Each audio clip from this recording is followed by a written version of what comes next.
প্রিয় দেশবাসী, আসসালামু আলাইকুম। জুলাই গণ অভ্যুত্থান জাতির ইতিহাসে এক অসাধারণ অর্জন।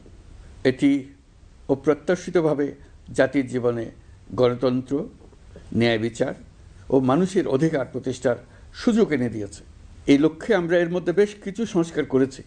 আরও গভীর ও সুদূর প্রসারী সংস্কারের জন্য দেশের সকল রাজনৈতিক দলের ঐকমত্যের ভিত্তিতে জুলাই সনদ প্রণয়ন করেছে।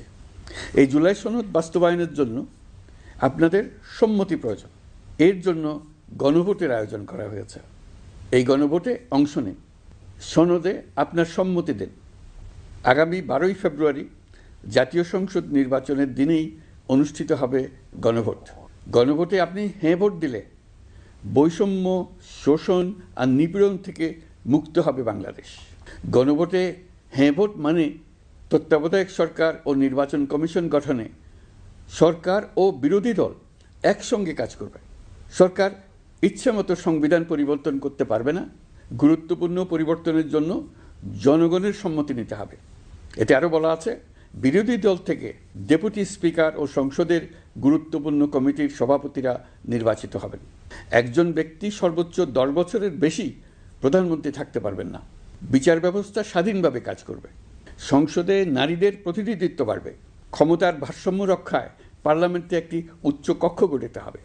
আপনার মৌলিক অধিকার আরও সুরক্ষিত হবে। রাষ্ট্রভাষা বাংলার পাশাপাশি অন্যান্য জাতিগোষ্ঠীর ভাষাও সাংবিধানিকভাবে স্বীকৃতি পাবে। দণ্ডপ্রাপ্ত অপরাধীকে রাষ্ট্রপতি ইচ্ছেমতো ক্ষমা করতে পারবেন না। সব ক্ষমতা একজন প্রধানমন্ত্রীর হাতে থাকবে না। এবং এরকম আরও কিছু গুরুত্বপূর্ণ প্রস্তাব এর মধ্যে রয়েছে। আমি আপনাদের সকলের প্রতি আহ্বান জানাই, আগামী নির্বাচনে গণভোটে অংশ নেন। রাষ্ট্রকে আপনার প্রত্যাশা মতো গড়ে তোলার জন্য হেঁতে সিল দেন। নতুন বাংলাদেশ গড়ার চাবি এখন আপনার হাতে।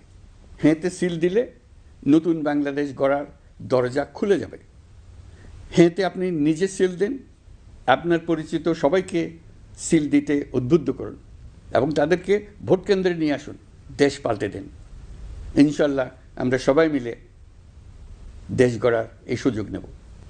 মহান আল্লাহ আমাদের সহায় হন। ধন্যবাদ।